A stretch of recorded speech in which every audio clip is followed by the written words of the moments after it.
오늘은 유일하신 주권자 두 번째 시간 생명의 주관자라는 제목으로 같이 말씀을 나누도록 하겠습니다. 여러분, 우리는 그 상대방의 어떤 존재나 그 지위에 따라서 또 나의 상태에 따라서 마음가짐이나 행동이 바뀌게 되지요. 여러분, 군인이라면 바로 위에 고참을 대하는 태도하고 장군을 대하는 태도하고 같으면 안 됩니다. 절대 같을 수가 없겠죠.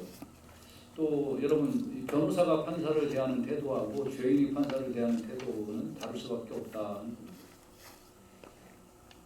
또 여러분, 만약에 중병에 걸려서 나을 수 없는 그런 상황의 사람하고 그저 뭐 피부에 뭐 한 1, 2cm 정도 찢어져서 그리고 꿰매 있는 사람하고 이 두 사람이 의사를 대하는 태도가 같을 수가 없겠죠. 뭐 한두 방울 그 꿰매는 거는 뭐 그냥 좀 꿰매고 소독하면 되지만 중병에 걸린 사람은 그날 수술에 따라서 이게 죽을 수도 있고 살 수도 있다라고 한다면 그 의사를 대하는 태도가 같을 수가 없을 것입니다. 마찬가지로 여러분들이 하나님을 주권자로 인정하고 또 여러분이 어떤 형편을 다 들어주시고 해결해 주실 수 있는 분이라고 믿는다면 여러분은 하나님을 어떤 마음가짐으로 인정해야 되고 어떤 마음가짐으로 하나님 앞에 구해야 할까? 정말 하나님은 주권자이신데 그 주권자 앞에 여러분 모든 걸 다 맡기고 내어놓고 하나님을 의지할 수 있을까? 그런 부분에 대하여 오늘같이 말씀을 나누도록 하겠습니다. 여러분, 오늘 히스기야가 하나님께 이제 기도를 하고 응답을 받는 장면인데요. 히스기야는 어떤 사람이었을까요? 히스기야는 하나님 보시기에 정직히 행한 사람이었다라고 성경은 기록하고 있어요. 하나님 보시기에 정직했다. 사람이 보기에도 정직한 사람은 좀 믿을만 하잖아요. 시간 약속 잘 지키는 사람 잘 지키고 또 물질 관계 깨끗한 사람 참 좋잖아요. 그리고 자기가 말하는 거 끝까지 책임지려고 하는 그런 사람 사귀기 편하잖아요. 여러분, 사람 앞에도 이런 사람은 참 인정받는데 하나님 앞에 정직했다. 참 좋은 인생을 사는 거죠. 여러분이 하나님 앞에 정직하고 또 사람 앞에도 인정받는 그런 삶을 살아가실 수 있기를 주의 이름으로 축복합니다. 이렇게 이제 하나님 앞에 정직히 행하는 이런 사람이었는데 그거를 조금 이제 5절에서 열왕기하 18장 5절에서 7절을 보면 조금 더 구체적으로 설명하고 있어요. 하나님을 의지했다. 하나님과 연합했다. 하나님을 떠나지 아니했다. 그리고 계명을 지켰다. 이게 이제 하나님 앞에 정직하게 행한 거죠. 여러분, 하나님을 의지하는 것도 좋은 일이에요. 여러분, 나는 다 할 수 있어 이러지 마시고 하나님 잘 의지하며 사시기를 간절히 바랍니다. 그 다음에 하나님과 연합했다. 하나님과 연합했다. 이건 왕으로서 자기가 실시한 정책이 하나님의 뜻을 이렇게 이 나라에 펼 수 있는 그런 정책을 했다는 거예요. 그러니까 하나님과 떨어져서 정책을 핀 게 아니고 하나님과 연합되는 정책을 폈다. 그 다음에 하나님의 계명을 지켰다. 개인적으로 하나님 말씀을 따라 살려고 부단히 애를 쓰고 노력을 했다는 거죠. 자, 이렇게 이제 하나님 앞에 겸손한 자, 하나님 마음에 합한 자, 그러니까 하나님도 그 사람을 사랑할 수밖에 없겠죠. 그러니까 그 사람이 어떻게 됐다고요? 어디로 가든지 형통했다는 거예요. 어디로 가든지 형통했다. 여러분, 하나님이 인정해 주시는 삶으로 말미암아 여러분의 삶이 형통하시기를 주의 이름으로 축복합니다.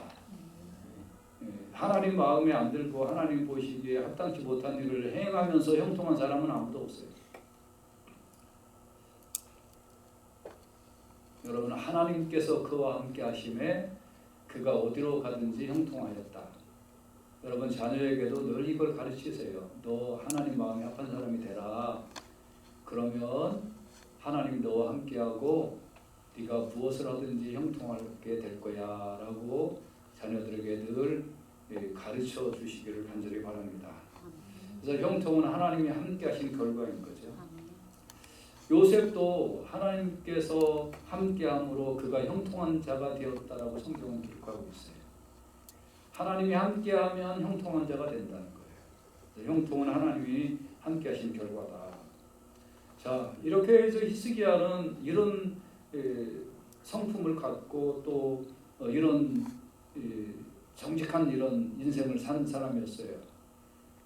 그 25세의 왕이 되어서 하나님 마음에 합한 사람으로 살아보자 하고 그 나라를 잘 다스렸는데 이 사람이 이제 왕이 되어서 14년이 됐을 때, 그러니까 40살이 아직 안 됐죠.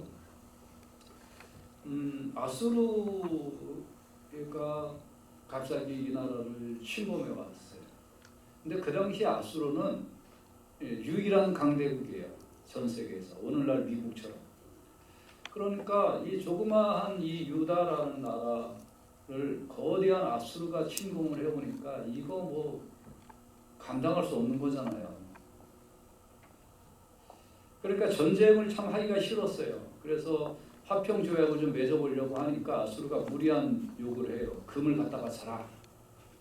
그래서 뭐 이제 옛날에는 이 왕궁이나 이런 성전이나 이런 기둥에 금을 입혔잖아요. 그러니까 이제 그 할당량을 채우기 위하여 막 그 금을 몇 껴서까지 갖다 줬는데도, 그러면 전쟁을 안 해야 될 거 아니에요. 약속을 좀 지켜야 될 거 아니에요. 아니, 그런데도 침공을 하는 거예요. 약속도 안 지키는 거예요. 그리고 그 아수르의 장군 랍사게가 이제 비꼬는 말을 좀 하죠. 야, 너 하나님 의지하에서 뭐 그러냐? 왜 항복 안 하고 있느냐? 뭐 이러면서 막 이제 비꼬는 거예요. 하나님이 너네를 뭐 구원할 줄 아냐? 뭐 이렇게 하는 거예요. 그러니까 히스기야는 지금까지 하나님 의지하고 하나님 잘 믿고 살았는데, 이제 아수르라는 이 나라가 쳐들어와서 뭐 공격도 못하겠고 방어할 힘도 없고, 그러니까 시름이 시름 앓다가 병이 들었어요. 그거 얼마나 속상하겠어요. 여러분, 하나님을 섬기는데 왜 어려움이 올까요? 이게 믿는 사람들이 품는 늘 질문 중에 하나예요.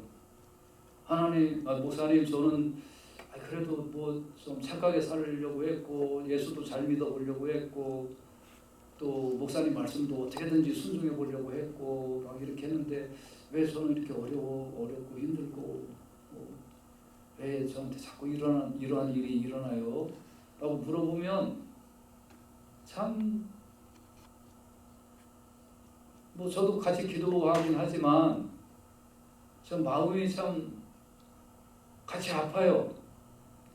내가 해결해 줄 수 있는 능력은 없고 저 사람 왜 저런 일이 있을까? 히스기야도 정직했다고 그랬잖아요. 하나님 앞에 정직하고 하나님 뜻대로 살아보려고 애썼다고 그랬잖아요. 그래서 하나님이 함께 하심으로 형통한 자가 되었다고 그랬잖아요. 근데 왜 갑자기 하루아침에 아수르가 침입해 와서 마음의 병이 생기고 육신의 병이 생겨서 죽게 됐냐 이 말이에요. 참 우리 인생에는 대답을 쉽게 할 수 있는 그런 일들이 많지는 않아요. 차라리 여러분 수학 문제 같은 거는 좀 어떻게 보면 답이 딱 나오잖아요. 뭐 물론 이제 고등수학으로 들어가면 뭐 난해한 부분도 많고 그렇지만 일반적으로 우리가 이렇게 보면 답이 좀 이렇게 쉽게 나올 수 있는 문제들도 많이 있잖아요. 그런데 인생의 문제는 그렇지 않아요. 이건 어디서 답을 찾아야 될지 어떻게 해야 될지 모르는 경우가 너무 많다는 거예요. 여러분, 믿는 사람에게도 어려움이 있어요. 모세의 경우는 어땠을까요? 하나님, 주님께서 어찌하여 이 종을 이렇게 괴롭게 하십니까? 하고 모세는 기도했어요. 어찌하여 내게 주의 목전에서 은혜를 입게 아니하시고 이 모든 백성을 나에게 맡겨서 내가 그 짐을 이렇게 지게 하십니까? 아니, 하나님께서 모세에게 너는 내 백성 이스라엘을 인도해라 라고 하나님 말씀하셔서 모세는 네 하고 순종했어요. 그러면 백성들이 말을 잘 듣고 잘 따라와야 될 거 아니에요. 근데 얼마나 답답했으면 하나님 앞에서 이렇게 기도했을까요? 한나는 어땠을까요? 나오미는 어땠을까요? 나오미가 그들에게 이르되 나를 나오미는 기쁨이라는 뜻이에요. 칭하지 말고 말하라 칭하라. 말하는 괴롭다라는 뜻이에요. 전능자가 누구를 얘기하는 거예요? 하나님이 나를 심히 괴롭게 하였다. 왜 하나님이 나를 괴롭게 했다라고 이렇게 고백을 할까요? 하나님이 과연 나오미를 괴롭게 하셨을까요? 아무튼 자기에게는 심한 고민과 고난과 고통이 다가오니까 이런 기도를 한 거죠. 이런 말을 한 거죠. 자, 여러분 분명히 알아야 하는 거는 하나님 앞에 성실하게 살아도 하나님 앞에 정직하게 살아도 고통은 올 수 있다. 어려움은 올 수 있다는 거예요. 저는 차마 설교를 우리 교인들은 꽃길만 걸었소서라고 설교하지 못하겠어요. 왜? 그런 인생은 아무도 없으니까. 그리고 만약에 그렇다고 한다면 그 사람은 실패한 인생이에요. 꽃길만 걸어보세요. 아스팔트 좀 걸리면 다리 아프다고 그럴 거 아니에요. 꽃길만 걸었어서 그거는 그냥 뭐 카톡이나 이런 데서 쓰는 말이지 현실은 그렇지 않아요. 아무리 예수 잘 믿어도 어려움 올 수 있고 하나님이 함께 하셔서 형통한 자도 고통을 당할 수 있어요. 그러니까 왜 나한테 이런 고통이 오나 이런 질문은 참 대답해주기 어려워요. 그런데 여러분이 한 가지 믿는 거 있잖아요. 이렇게 어려워도 하나님이 나를 지켜주실 거야 라는 그런 믿음은 있잖아요. 그렇죠?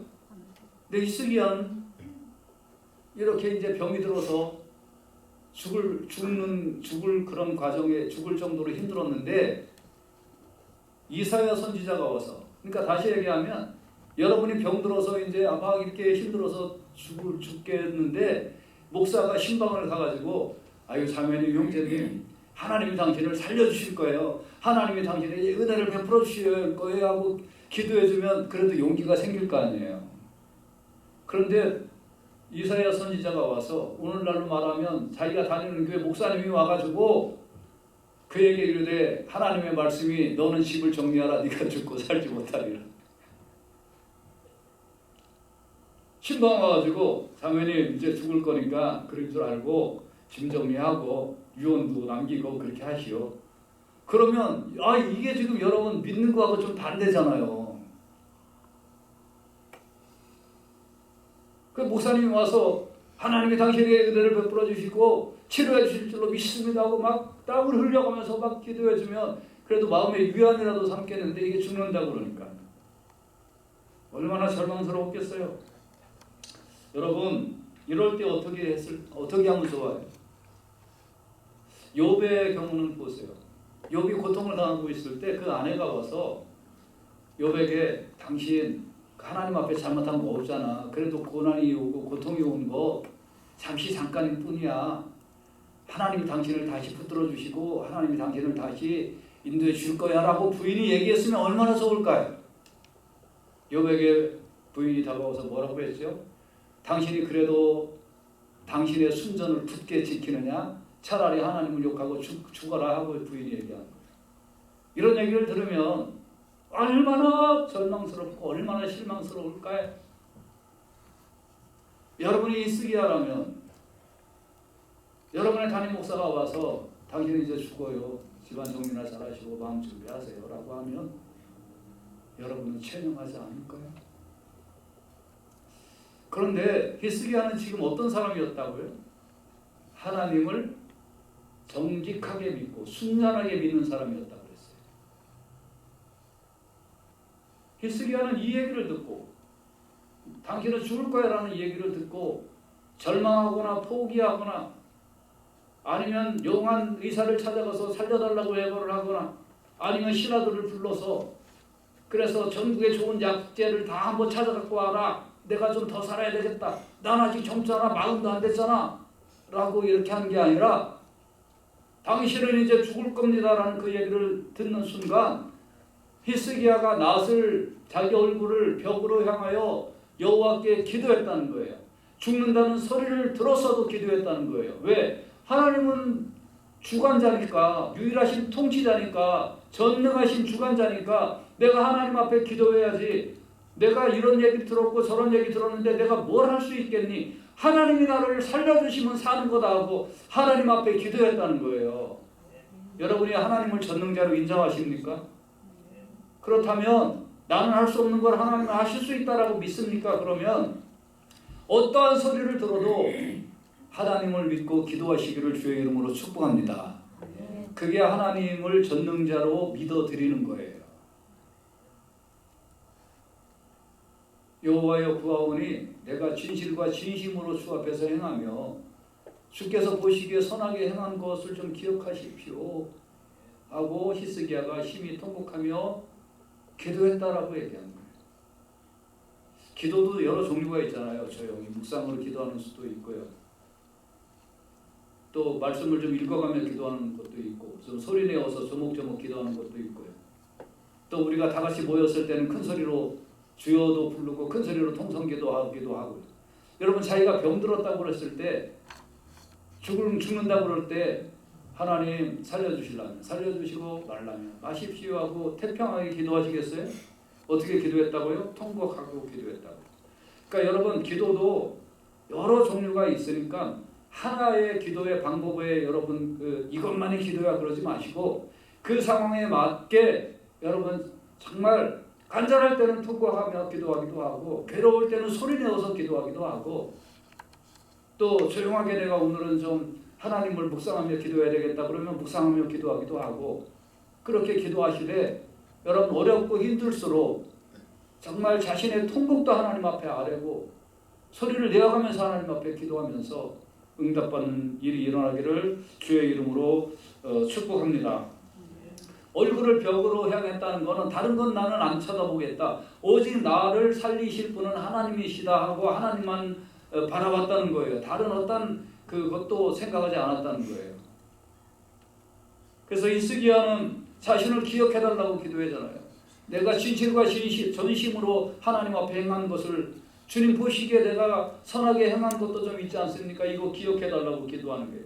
여러분 평상시에 좀 생활을 좀 어느 정도 하고 좀 기도해야지. 하나님 오늘도 죄짓고 왔는데 오늘도 용서해 주시고 오늘도 다 눈 감아 주시되 내 소원을 좀 들어주십시오 라고 기도하는 물론 사람이니까 그럴 수 있지만 좀 이왕 좀 기도할 때 하나님 그래도 제가 좀 전심으로 행하고 좀 진심으로 행하고 하나님 기억해 주십시오.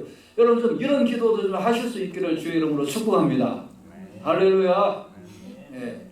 오늘도 이 죄인이 왔나이다. 모든 죄를 용서해 주시고 왜 맨날 예배당 밖에 나가면 죄만 짓고 살아? 왜? 회개하지 말라는 게 아니라 인간이니까 죄 지을 수 있고 잘못할 수 있고 실수할 수 있지요. 하지만 나 하나님 앞에 그래도 이렇게 살려고 했어요 하는 그런 모습도 우리가 하나님 앞에 기도할 정도의 삶은 좀 최소한 우리가 살면서 기도해야 되겠다는 거예요. 그러면서 정말 통곡하며 기도했잖아요. 한나도 통곡하며 기도해요. 사무엘상 1장 10절에 보면 한나가 마음이 괴로워서 마음이 괴로웠는데 눈물이 안 나와요. 마음이 괴로운데 통곡하면서 기도가 안 돼요. 자기가 죽게 생겼는데 통곡하며 기도가 안 되겠어요? 하나님께 기도하고 통곡했다고. 예수님도 그렇게 기도하셨어요. 육체에 계실 때 자기를 죽음에서 능히 구원하실 이에게 심한 통곡과 눈물로 간구와 소원을 올렸고 그의 경외하심을 인하여 들으심을 얻었다. 예수님도 그렇게 기도하셨어요. 그래서 여러분 이렇게 기도하니까 하나님이 어떻게 하셨을까요? 이제 이사야가 히스기야에게 당신은 이제 죽을 겁니까? 정리하시오라고 얘기를 하고 밖을 나가는데 히스기야는 얼굴을 벽을 향하여 하나님 저를 좀 살려주십시오. 저를 살려주십시오 하고 통곡하며 기도하는데 이사야가 저 밖에 나가서 저쪽에 길 건너편으로 가는 중간에 이사야에게 하나님의 음성이 들려와요. 너는 히스기야에게 다시 돌아가라. 히스기야를 내가 살려줄 것이다 하는 음성을 듣고, 하나님의 말씀이 내가 내 기도를 들었고 내 눈물을 보았다. 뭐를 들었다고요? 기도를 들었고 눈물을 보았다. 내가 너를 낫게 하리니 네가 3일 만에 여호와의 성전에 올라가겠다라는 응답을 듣는 거예요. 하나님은 유일하신 주권자예요. 우리의 생명의 주권자예요. 능치 못할 일이 없으세요. 하나님 앞에 진심을 표현하세요. 기도를 들었다. 네 눈물을 보았다. 너의 간절함을 내가 들었다. 정말 하나님을 여러분이 그렇게 인정하신다면 하나님 앞에 여러분의 진정을 보이시기를 주의 이름으로 축복합니다. 진심으로 기도하면 하나님이 들어주신다는 거예요.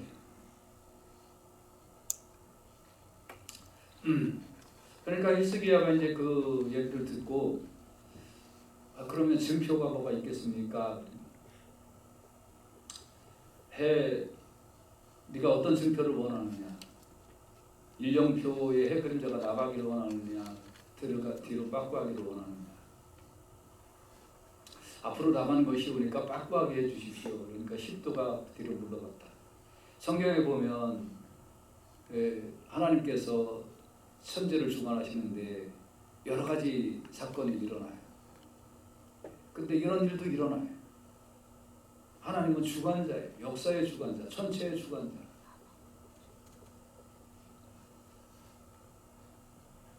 어떤 사람이 이제 전도를 받고 교회를 왔어요. 근데 이제 그 사람은 유명한 지식이, 유명한 그 과학자예요. 근데 이제 그 사람이 이 사람을 전도해 갖고 와서 이제 예배당에 이제 같이 들어오면서 속으로 그렇게 생각했대요. 우리 목사님이 오늘은 좀 처음 교회 온 사람이 좀 믿고 알아들을 만한 설교를 좀 해주셨으면 좋겠다.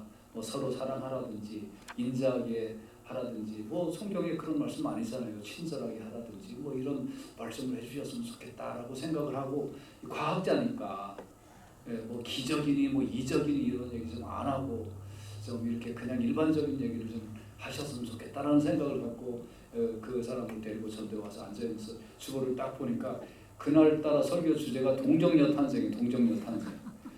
그러니까 이제 목사님이 앞에서 이제 동정녀 탄생에 대해서 막 이제 설교를 하니까 이 사람이 이제 마음이, 아이고 이제 이 옆에 있는 사람이 과학자인데 이 목사님이 저런 얘기를 하니까 이제 이 사람은 다음 주부터 교회 안 오겠구나. 그런데 이제 이 사람이 예배 다 끝난 다음에 그 옆에 자기를 데리고 온 그 사람한테 목사님 좀 만나뵐 수 있겠냐고. 그러니까 왜요? 잠깐만 만나뵈면 좋겠다고. 이제 딱 목사님 사무실에 가서 목사님 저 오늘부터 예수 믿겠습니다. 그랬더니 이제 목사님 그래요 하고서 이제 축복 기도를 해서 옆에 있는 사람이 저 무슨 일이에요? 그랬더니 내가 생명공학을 연구하는 사람인데 이 난자와 정자가 만나지 않고 그냥 이렇게 생명이 탄생할 수 있는가 그거를 연구하는 그런 과학자인데, 하나님은 당연히 동정녀 탄생을 하실 수 있죠. 그러니까 하나님이죠. 그러니까 성경에 이런 얘기 있으니까 난 그 하나님을 믿을게요 하고 믿었다는 거예요. 여러분, 사람의 생각대로 판단하지 마시길 바랍니다. 하나님의 생각은 사람하고 다릅니다. 하나님의 능력은 사람의 능력하고 다릅니다. 그래서 히스기야가 이제 그렇게 원하니까 하나님 그렇게 일을 하셔서 네가 살겠다라는 것을 증명해 주시고 15년을 더 살게 하셨다. 여러분, 그러면 이제 우리는 역사의 주관자, 생명의 주관자, 유일하신 주관자이신 하나님을 믿잖아요. 그분 앞에는 능치 못할 일이 없잖아요. 나는 못하지 하나님 못하는 게 아니잖아요. 나는 다른 사람의 생명을 구할 수 없죠. 그렇지만 하나님은 구하실 수 있잖아요. 나는 내가 내 생명을 더 연장하는 거 나는 못하잖아요. 그렇지만 하나님은 하시잖아요. 내가 풀지 못하는 일도 얼마나 많아요. 내가 내 인생을 살지만 내가 내 인생을 다 여러분 풀면서 해결하면서 산다라고 자신 있는 사람 누가 있어요? 아무도 없잖아요. 그러면 나는 그 정말 진실하신 하나님, 선하신 하나님, 유일하신 권능자 하나님을 믿는다? 그러면 내가 그 하나님 앞에 할 수 있는 일이 뭐겠어요? 뭐겠어요? 시편 48편 14절에 보면 이 하나님은 영영이 우리 하나님이시니 우리를 죽을 때까지 인도하신다고 그랬어요. 죽을 때까지. 아니 이 세상 끝나고 나서도 영원한 천국으로 인도하여 주실 줄로 믿습니다. 그러면 이 세상을 우리가 하나님이 나를 인도해 주신다 한다면 내가 이 세상을 사는 동안에 뭐를 해야 될까요? 너는 내게 부르짖으라 내가 내게 응답하겠고 네가 알지 못하는 크고 비밀한 일을 너에게 보이리라. 너는 내게 부르짖으라 그러면 내가 너에게 응답하겠고 네 말씀을 믿고 어떠한 문제가 있든 어떠한 어려움이 있든 전능자이신 하나님 앞에 기도하여 해결함을 받기를 주의 이름으로 축복합니다. 할렐루야. 그게 하나님을 믿는 거예요. 애들이 어릴 때 자기 아빠 엄마는 이 세상에 전능자로 알잖아요. 그러니까 애들은 문제만 있으면 어떻게 해요? 엄마, 아빠.